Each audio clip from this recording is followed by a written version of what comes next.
I'll tell you my first ruqya ever. There was a brand new convert that had come to study in Medina. Literally fresh convert, like a month or two. Completely jahil about fiqh, hadith. He doesn't know anything. He's still learning how to pray. One day his roommate was reading Quran and weird growlings come from his room.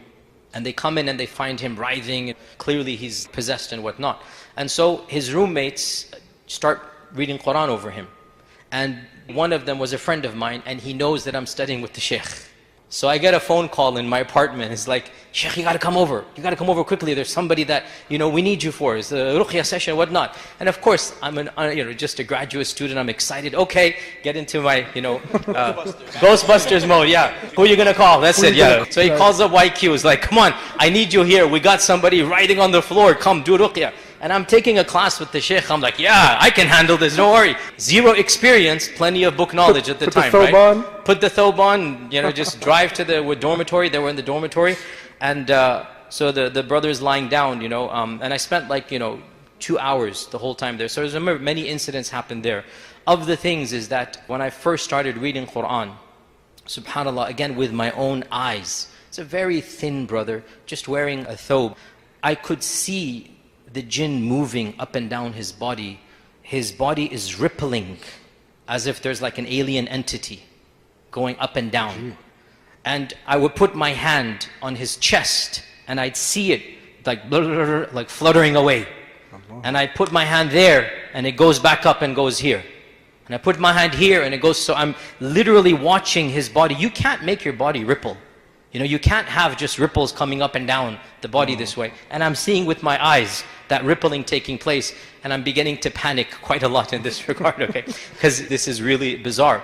We spent the whole afternoon there, so one of the brothers, mashallah, he gifted us some lunch, because we're there, he went to get some lunch, so we're all sitting down to eat lunch. And the brother's, sitting in the corner. He's just sitting by himself. And we're all eating, we say, Akhi, join, like the brother, not the jinn, brother, join. And he's like, it's okay, I'm not hungry. So we're eating, and one of our brothers drops accidentally, it's like everybody eats from a common plate. So one of our brothers just drops a morsel. It just drops from his hand. And he leaves it there and he goes in for round 2. Instantaneously, I saw from my corner of my eye, the brother just darted like a snake. You could imagine a snake with his left hand, grabbed that morsel and gobbled it down in a very unnatural manner. How so? Why so? What's happening? What did our Prophet ﷺ say? Hadith is in Sahih Bukhari. When a morsel drops from one of you, pick it up, wipe away any dust, and eat it, and do not leave it for shaitan. This is a hadith. This brother could not have known of this hadith. The reason why the brother could not eat our food is we all said Bismillah. So he's saying, I'm not hungry. But he was starving, the jinn was starving. So the one luqma that falls down, and he doesn't pick it up, he's just like, I'm not going to touch that, it fell on the carpet. I'm going to go in for round 2. That morsel was jumped on immediately and swallowed with the left hand. Again, this is a new convert, not knowing anything. I saw with my own eyes, just darting out and gobbling it down like that. And this is reinforcing our iman that the Prophet is speaking the truth. That we are, alhamdulillah, people of the correct faith. Again, many things can be said here. A bit of a funny story, is also a little bit freaky as well. This kid is an 18-year-old kid, has no clue of any shaykh, any alim. Again, he's a brand new convert. So I began testing him. I said, look, if you don't leave this guy, I'm going to call my teacher, mention him by name. He said, no, don't call him, don't call him. Okay, I said, I'm going to call Shaykh Shanqiti. The jinn went wild. No, don't. I said, I'm not going to mention them. I said, I'm going to call Shaykh Spring, let's just say. I said, I'm going to call that Shaykh. He started laughing, goes, no big deal. If you call him, no big deal. Then I said, I'm going to call Shaykh Ibn Uthaymeen. I had studied with the Shaykh, he's one of my teachers. And he had just passed away a few months ago, Shaykh Ibn Uthaymeen, right? And when I said that, he started cackling with laughter. And he looked at me, he clicked his head like this. And he spoke in that horsey voice you hear in these horror movies. And by the way, a lot of these horror movies, they're based on the cumulative experiences of men. So there's an element of truth in these horror movies. Not that I'm telling you to go watch them, But I'm saying this is the experience of men that is translated into these scripts and whatnot. He spoke in this raspy, joking voice, the eyes cocked up. You can see the arrogance. And he speaks, "Are you going to bring him back from the dead?" Like literally. Allahu Akbar. And I just froze. Because this kid had no clue who Ibn Uthaymeen was. You know what I'm saying? And I'm going to bring Shaykh Uthaymeen to these. And he just laughed at me. And I realized this is an entity That's serious. that is not human. This is an entity from another world. So that was my first experience, which was relatively tame compared to other stuff. So bottom line, it's not a joke. It's a real world out there.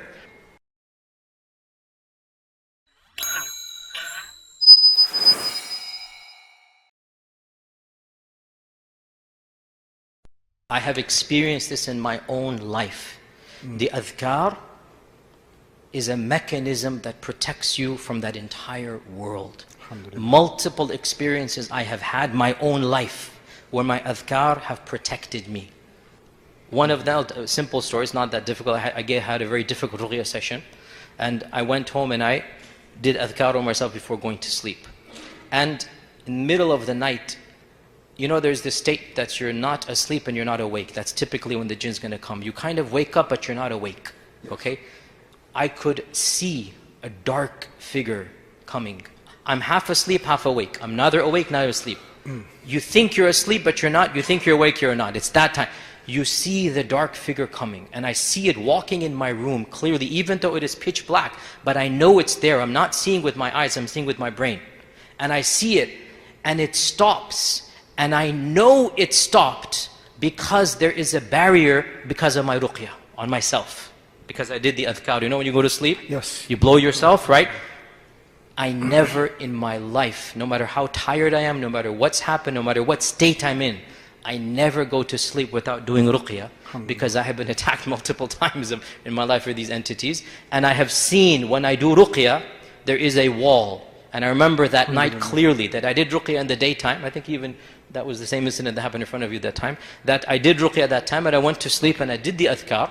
And I blew over myself, and I remember vividly that entity coming straight towards me, and then it stops. And I knew it stopped because it didn't have the power to come and harm me, because I had recited Ikhlas and Qul Huwallahu Ahad and Falaq an-Nas, and had recited Ayat al-Kursi and the last two verses of Baqarah, and I had blown over myself. So it was a barrier between me and that entity. So point of action, always do your adhkar, and always before you go to sleep, blow on yourself, so that inshaAllah ta'ala it's a barrier.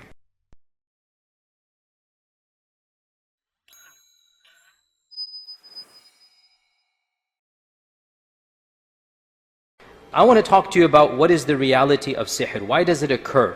Sihr is very easy to understand if you understand the psychology and the physical differences that men have from jinn. Because sihr is the overlap between the world of men and the world of jinn. Jinn, as we know, are created from, the Arabic calls that a smokeless fire. If you want to be technical, we can call it a type of energy. So the jinn has potential to go at the speed of light, essentially. The jinn has the potential to go through physical barriers, because the jinn is not material. The jinn is not flesh and blood. The jinn is not matter. The jinn is energy. So the jinn can go through material at the speed of light. And the jinn, because it doesn't have a form, a lot of people say, what does a jinn look like? What does a ghost look like? What does it look like? And the response is, it doesn't look like anything. It can take on any shape. It's not a physical matter. It can take any shape it wants to, and be a man, be a dog, be anything. It doesn't have a particular shape. So the jinn has the physical power to be much faster than man, and to go through physical barriers because it's energy. Like we have the waves of the telephone come through the walls of the masjid, so too the jinn can go through and come out, not a problem. Additionally, the jinn, very interestingly enough, and we learned this from the story of Sulaiman, it has a very, very amazing power. We learned that the jinn even has the power to transform matter into energy, and to take that energy from one place to another and retransform it back into matter. E equals MC squared can be proven in its own way. According to the story of Sulaiman, the jinn went from Jerusalem to Yemen, promise to do this. I can bring the throne back to you before you stand up. The throne would have been bigger than this podium behind us, bigger than this stage. It's a throne that was magnificent. Allah says in the Quran, وَلَهَا عَرْشٌ عَظِيمٌ. The jinn said, I'll bring it back for you by the time you stand up, and you'll have it in front of you. And the throne would have come, you're not going to see the chair flying in the sky. The jinn would have taken the throne and somehow, in a way that Allah knows best, take it in its hidden energy form and then bring it all the way to Jerusalem and then retransform it back into the throne. The jinn had the capacity to do that. The facts that all of the jinn, only one stood up, it sort of shows this is the pinnacle of what a jinn can do. This isn't your average run-of-the-mill jinn. This isn't the jinn living in Dallas or Houston or California. This is one of the most strongest jinns of the entire world, if not the strongest, telling Sulaiman, I can do that. But the concept is there. The jinn can go super fast speed, and the jinn can go through objects. And therefore, when a jinn is able to tell you something that's happening in another part of the world, what's so surprising? Imagine if you had a cell phone and you're speaking to somebody on the other side of the world and the guy tells you what's happening as he describes it. Would you be surprised? No. Similarly, if the jinn is able to just go and tell you there's a hidden treasure over there, why is that surprising? The jinn lives for 1,000 years, maybe on average, or longer than that. Jinns live much longer than men. And so, if some man buries a treasure in the middle of the desert, some jinn knows about it, and they'll tell the word, oh, there's a treasure over there. And when it's handy, a jinn is going to say, oh, there's treasure buried over there. He's going to say it to his magician or whatnot, and eventually they will find it. So the jinns have capabilities we do not have. They are faster than men. They are more powerful than men. The average jinn is more powerful than the average man. Again, that doesn't mean they're super powerful. That doesn't mean they're infinitely powerful. Only Allah Azza wa Jal is infinitely powerful.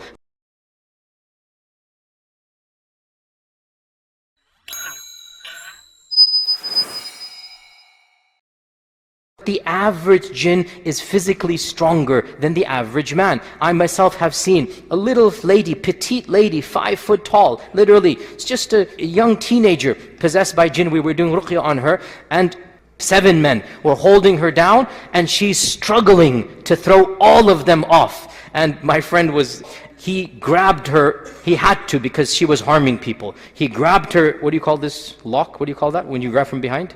The body lock, right? Like that one. He grabbed her from behind because she was punching men and everything.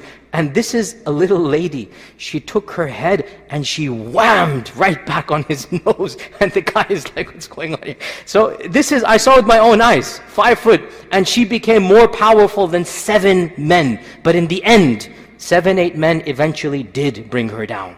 She wasn't stronger than all of them. Physically, stronger than the average man, but still manageable. You can bring them down. It's not as if they're all powerful and whatnot. Only Allah is all powerful. So these are there physically. They can do things we don't understand. But it's just like a horse can gallop faster than us.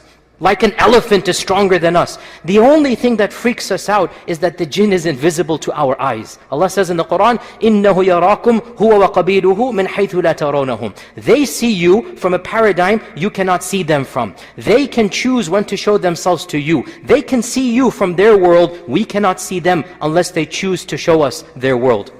So there's nothing to be scared about. Allah gave them certain powers He didn't give us. Like He gave animals other powers He didn't give us. But Allah blessed us over the jinn. How do we know this? وَإِذْ قُلْنَا لِلْمَلَائِكَةِ اسْجُدُوا لِآدَمَ فَسَجَدُوا إِلَّا إِبْلِيسَ. Allah told the jinn to prostrate to Adam. Allah preferred the Bani Adam over Malaika and jinn. وَلَقَدْ كَرَّمْنَا بَنِي آدَمَ. Bani Adam have been lifted up and put on the pedestal in the hierarchy of things, and the angels and the jinn were told to bow down to Adam. Adam is superior to the jinn. Why? Because Adam has something far greater than physical strength, than going at the speed of light. Adam has intellect, and jinns don't have that level of intellect. And this shows us, by the way, the power of the mind is more blessed than the power of the body. The mind is more important than physical strength.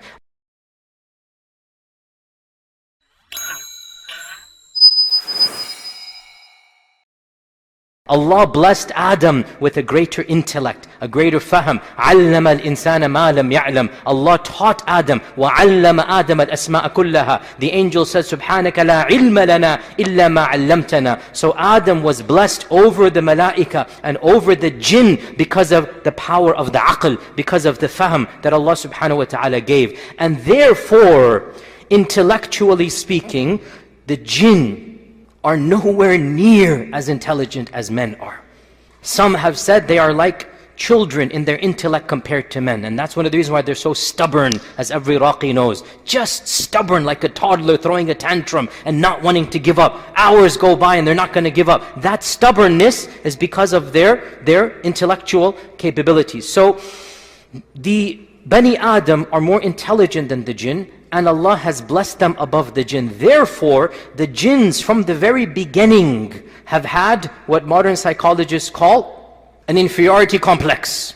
Jinns suffer from a severe inferiority complex because the jinns felt, hey, I should have been there.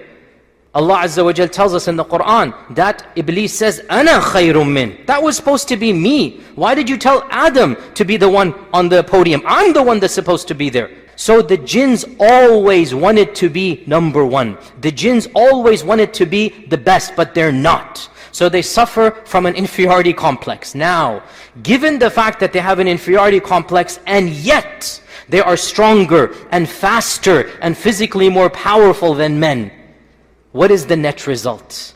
The net result is there is a world, and that world was a fitna that Allah taught to early man. The story of Babylon, right? وَاتَّبَعُوا مَا تَتْلُو الشَّيَاطِينُ عَلَى مُلْكِ سُلَيْمَانَ وَمَا كَفَرَ سُلَيْمَانُ وَلَكِنَّ الشَّيَاطِينَ كَفَرُوا يُعَلِّمُونَ النَّاسَ السِّحْرَ وَمَا أُنزِلَ عَلَى الْمَلَكَيْنِ بِبَابِلَ هَارُوتَ وَمَارُوتَ وَمَا يُعَلِّمَانِ مِنْ أَحَدٍ حَتَّى يَقُولَ إِنَّمَا نَحْنُ فِتْنَةٌ فَلَا تَكْفُرْ.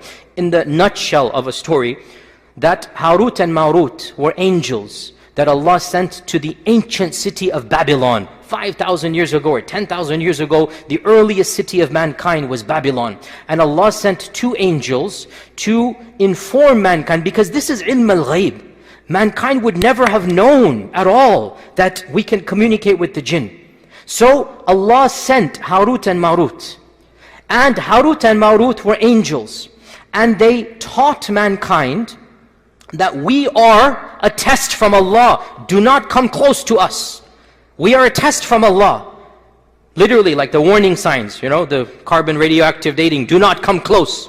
The angels are telling them, our job is to test you. Get out of here, don't listen to us. But what were they going to test them with? The knowledge of how to communicate with the jinn.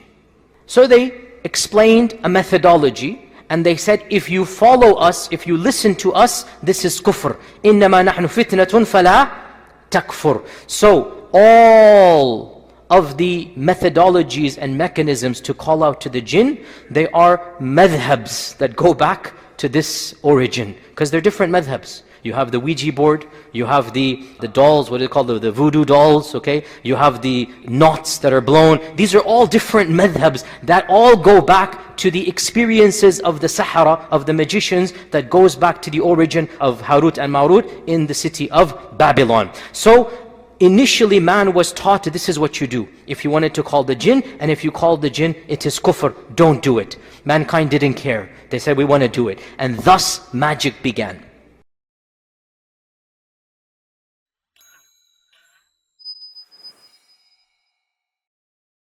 Magic, sihr, is the intersection of the world of men with the world of jinn. These two worlds are not meant to be intersected. These two worlds are meant to be separate.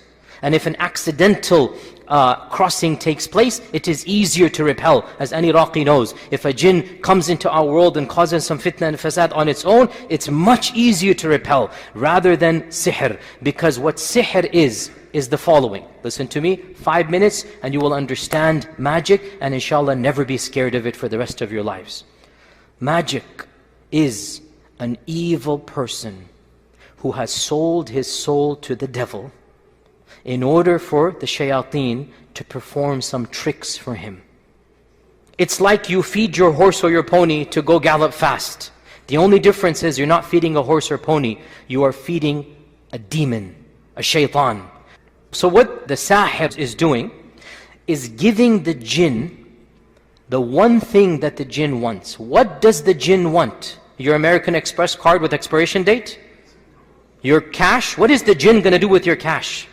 What is the jinn going to do with your money? They don't have currency in the jinn world. What does the jinn want? What has it always wanted? What did the jinn want? Superiority. So how are they going to get it? What do you have to do? Lower yourself in front of the demon. You have to become the slave of the jinn. The biggest myth I want to destroy is the false idea that the sahir controls the jinn. Nothing could be further from the truth. It is the jinn that controls the sahir.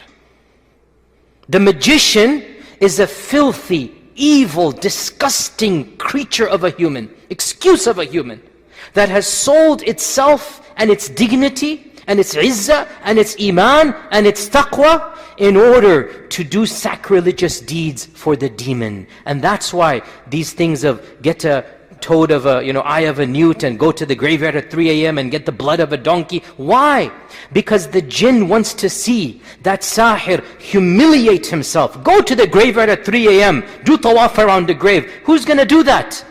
Only somebody who has sold himself to the devil. So the shaitan feels a sense of ego. Look what I can make this guy do.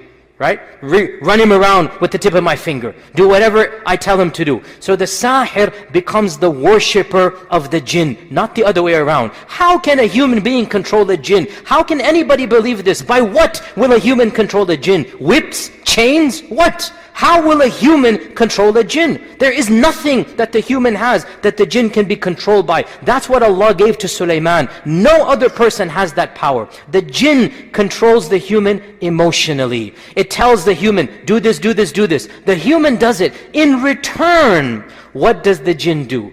Some tricks and trades to make the magician happy.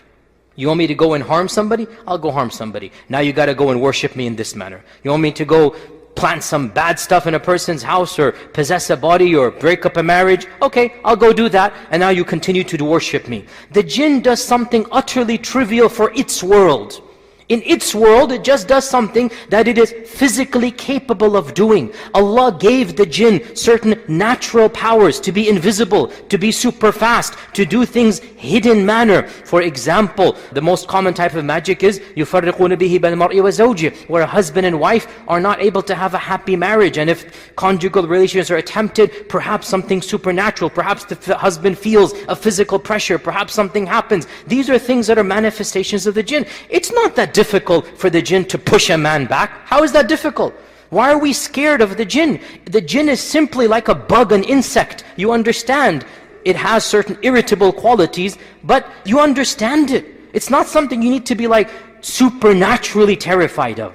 If you understand that the magician is the one selling himself to the jinn, and the jinn is returning the favor, and so why is the magician doing it? The magician wants your money. The magician lives in our world. So you go to the magician and you pay the magician in American Express. He'll accept American Express. He'll accept Visa and credit card. He'll accept cash in any currency. Give me $100 and I'll do the potion. You give the guy $100 and the magician will do the potions that the jinn wants. And then the jinn will then go and basically listen to the magician only because it wants more worship being done.